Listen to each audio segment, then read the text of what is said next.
আজকে কিন্তু বন্ধুরা আমি একটা খুব সুন্দর রেসিপি নিয়ে চলে এসেছি আপনাদের সঙ্গে শেয়ার করব বলে। আজকে কিন্তু আমি ডিম ভাপা করেছি টিফিন কারিতে, তাই ভাবলাম আপনাদের সঙ্গে দেখাই এবং শেয়ার করি। তা ভিডিওটা আপনারা প্রথম থেকে শেষ পর্যন্ত দেখুন, আপনাদের ভালো লাগবে, কেউ কিন্তু স্কিপ করবেন না, দেখতে থাকুন।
নমস্কার বন্ধুরা, অসীমার রান্নাঘরে আপনাদের সবার স্বাগত। আজকে কিন্তু প্রচণ্ড গরম।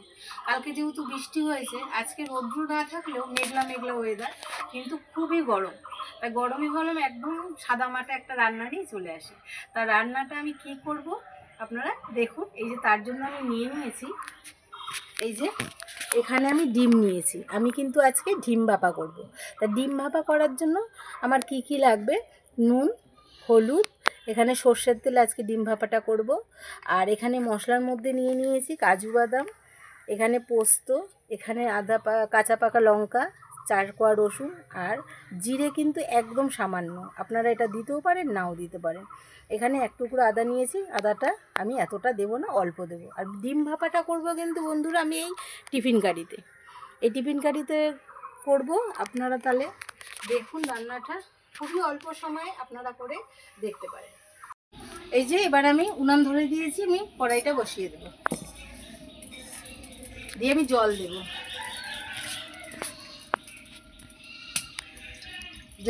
ডিমটা এর মধ্যে সিদ্ধ করে নেব। এই যে ডিমটা নিয়ে নিয়েছি, এবার এগুলো সিদ্ধ করে নেব।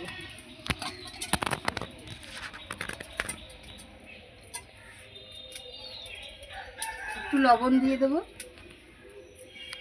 দিয়ে এবার ঢেকে দেব। এই যে ঢেকে ডিমটা সিদ্ধ করে নেব, তাহলে আপনারা দেখতে থাকুন। এই যে ডিমটা আমি এখানে সিদ্ধ বসাতে দিয়েছি, ডিমটা সিদ্ধ হতে হতে আমি মশলাগুলো কিন্তু বেটে নেব। এই যে কিছু বাটছি,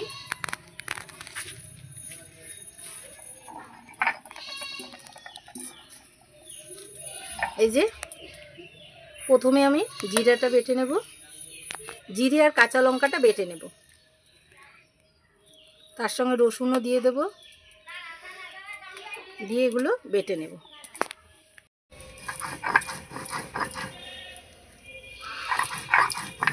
এই যে আমার বাটা হয়ে গেছে, এবার আমি তুলে নেব।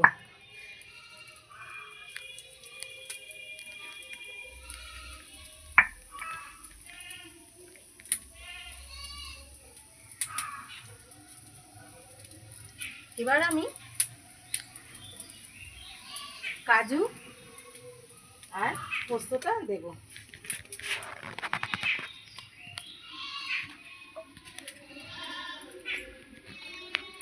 এই যে কাজু আর পোস্তটা এবার বেটে নেব।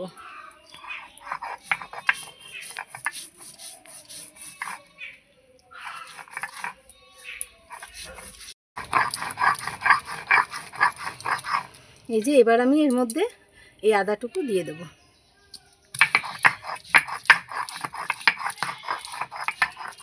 তাহলে বন্ধুরা মশলাটা বেটে ফিরে আসছে। এই যে সব মশলাগুলো বেটে নিয়েছি, এবার ডিমটা কত দূর হলো দেখব, দেখে নিই ডিমটা।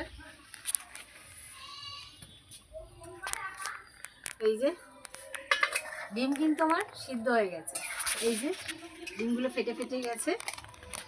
এই যে ডিমগুলো ফেটে ফেটে গেছে, সিদ্ধ হয়ে গেছে। এবার আমি নামিয়ে নেব।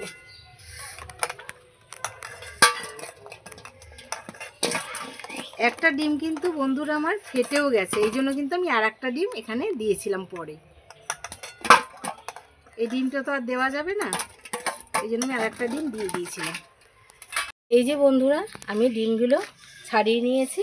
এবার ডিমগুলো একটু ফুটো ফুটো করে দেবো। আমি কিন্তু বড় টিফিন কারিটা নিয়েছিলাম, আমার বড় টিফিন কারিটা লাগবে না, আমি এটাতেই করব। ডিমগুলো আমি ফুটো ফুটো করে নেব।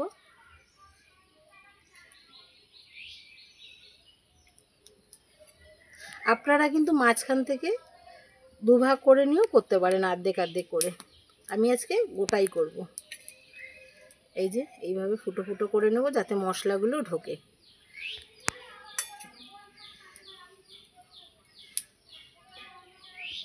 আমি এখানে 4টে ডিম নিয়েছি, আপনাদের পরিমাণ মতন আপনারা নিতে পারেন যে কটা ডিম। এই যে ফুটো ফুটো করে নিয়েছি। এবার কিন্তু আমি কড়াইটা বসিয়ে দেব। এই যে কড়াইটা আবার বসিয়ে দিলাম। যেই কড়াইতে আমি ডিম সিদ্ধ করেছিলাম ওই কড়াইতেই আমি ডিম ভাপা করার জন্য আবার জল দিয়ে দেবো। আর একটু জল লাগবে, আমি আর একটু জল দিয়ে দেবো। এই যে দিয়ে এবার আমি এই যে স্ট্যান্ডটা আছে এটা আমি বসিয়ে দেবো। এর উপরে বসিয়ে টিফিন কারিটা বসাবো। এই যে বসিয়ে দিলাম, বসিয়ে এই ঢাকাটা দিয়ে দিচ্ছি। এবার জলটা ফুটতে থাকবে, ততক্ষণ কিন্তু আমি মশলাগুলো ডিমে সব মাখিয়ে নেব। কী কী মশলা মাখাচ্ছি দেখুন। এই যে যেই মশলাগুলো আমি বেটে নিয়েছিলাম এগুলো এখন পরপর দিয়ে দেবো। এই যে প্রথমে পোস্ত, কাজু, এটার মধ্যে আদা আছে, এই যে রসুন আর কাঁচা লঙ্কা, জিরে একটু দিয়ে দিলাম, পরিমাণ মতো লবণ দেব। এই যে এইটুকু লবণ দিয়ে দিলাম, একটু হলুদ দেব, অল্প সামান্য, একদম সামান্য। এই যে এইটুকু দিয়ে দিলাম।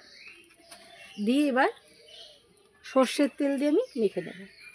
সর্ষের তেল দেব, দিয়ে এবার ভালো করে আমি মাখবো।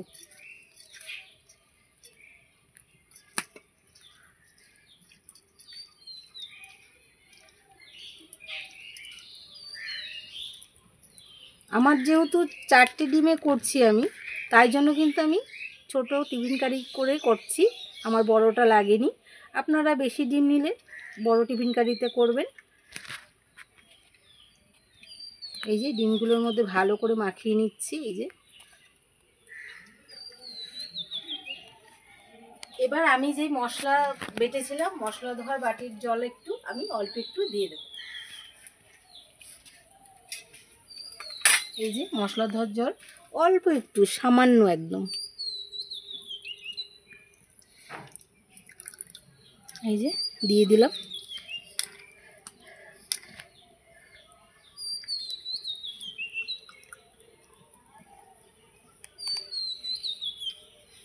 এই যে মেখে নিয়ে এবার কিন্তু আমি ঢেকে দেব।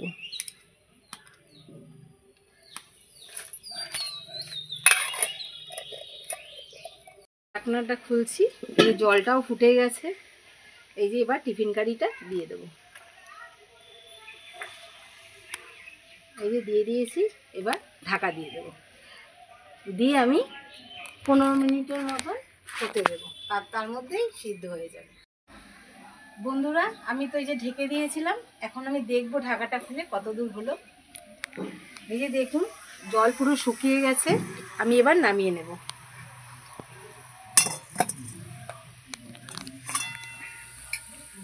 আমি এটাকে 10 থেকে 15 মিনিটের মতন কিন্তু আমি করেছি। এবার আমি এটাকে দেখাবো। এই যে আমি নামিয়ে নিয়েছি কড়াইয়ের থেকে, এবার আমি একটা বাটি নেব। এই যে ঠান্ডা জল, গরম বন্ধুরা, এর মধ্যে একটু জল দেবো ওপরে দিয়ে এবার আমি খুলে নেব। এবার আমি খুলবো, দেখুন কত সুন্দর হয়েছে, কালারটা দারুণ গন্ধ বেরিয়েছে। এই যে দেখুন কত সুন্দর হয়েছে। এবার আমি একটা প্লেটে ঢেলে নিয়ে ফিরে আসছি।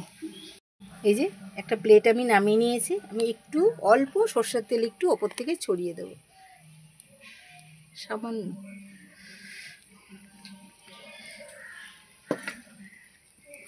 এই যে দেখুন কত সুন্দর রান্নাটা হয়েছে। দেখুন মশলাগুলোর থেকে দারুণ গন্ধ বেরিয়েছে। তাহলে দেখলেন তো বন্ধুরা, কত সহজে কত কম সময়ে একটা সুন্দর রান্না করে দেখালাম আপনাদেরকে। আপনাদের যদি ভালো লেগে থাকে আমার চ্যানেলটাকে লাইক করবেন, শেয়ার করবেন, সাবস্ক্রাইব করে দেবেন। এইভাবে আমার পাশে থাকবেন। আর এতক্ষণ আমার সঙ্গে থাকার জন্য অনেক অনেক ধন্যবাদ। নমস্কার, জয় মাতা দি।